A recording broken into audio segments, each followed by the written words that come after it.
of us here is horrified about hatred and violence towards a person because of what they believe or who they are.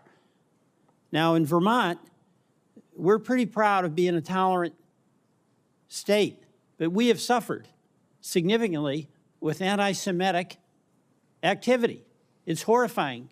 One of the things that's really terrifying to me is that when folks want to go to their synagogue, they have to have police security. You know, when I grew up going to Holy Name Grammar School, we didn't know what that was. We just went to church.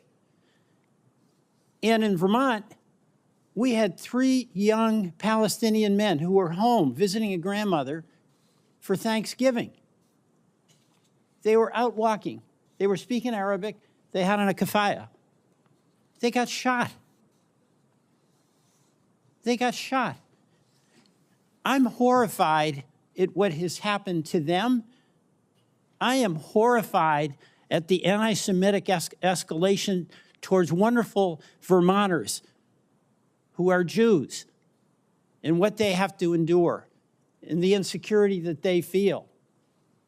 So my view here is that let's acknowledge every single one of us is horrified about the expression of hatred towards a Jew, towards a Muslim, towards an Arab, and try to figure out how best we can act. And that does include enforcement.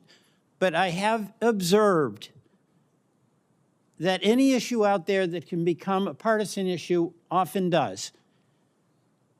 My view, that's not a solution. You know, I speak to some Vermonters from the Jewish community, so horrified, as we all are, about what happened, what Hamas did on October 7th.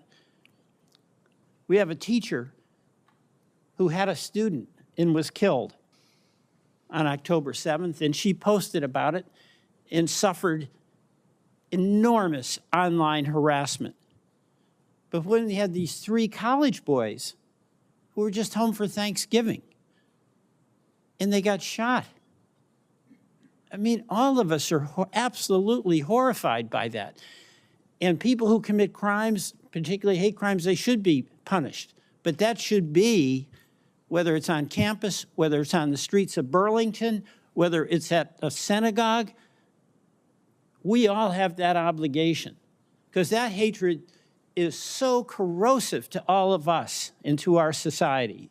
And if we, as a society, can't accept the collective responsibility that we each have for the well-being of one another, then it's not going to work. So, Mr. Chairman, I appreciate the hearing, and I want to thank the witnesses, because you're struggling with it day by day. You're trying to help us find a way forward. But it's not going to be just a law that we pass. It's not just an indictment that we prosecute, and those things should be done. But it's going to be much more a collective responsibility that we have as citizens to one another. And let me just ask each of you what you think, what advice you have for us.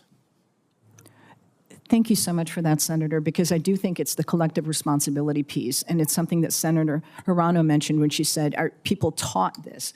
Part of what we have to understand is the process of dehumanization is central to people committing a hate crime. I may have a biased view, but moving me to the point of an actual crime, violence, or the targeting of someone or their institution is entirely different. And part of that requires that I don't see this person as human. Right. So when you talk about the cases of the students in Vermont, or we talk about what's been happening on college campuses, part of what we have to understand is labeling them agents of Hamas is part of dehumanizing them.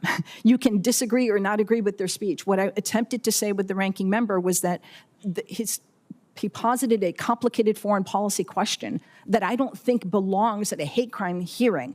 Hamas or Hezbollah or Iran, not only do they have views on Israel, they have views on the great Satan, which is the United States.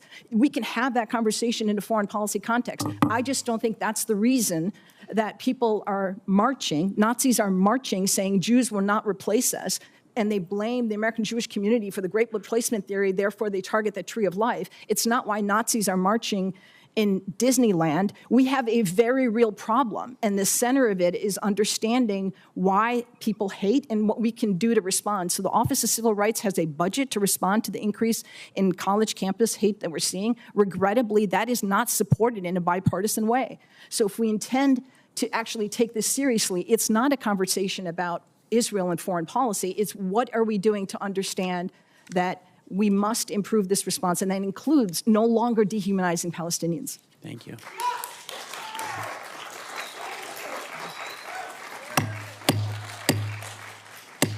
Senator Welch, you may conclude.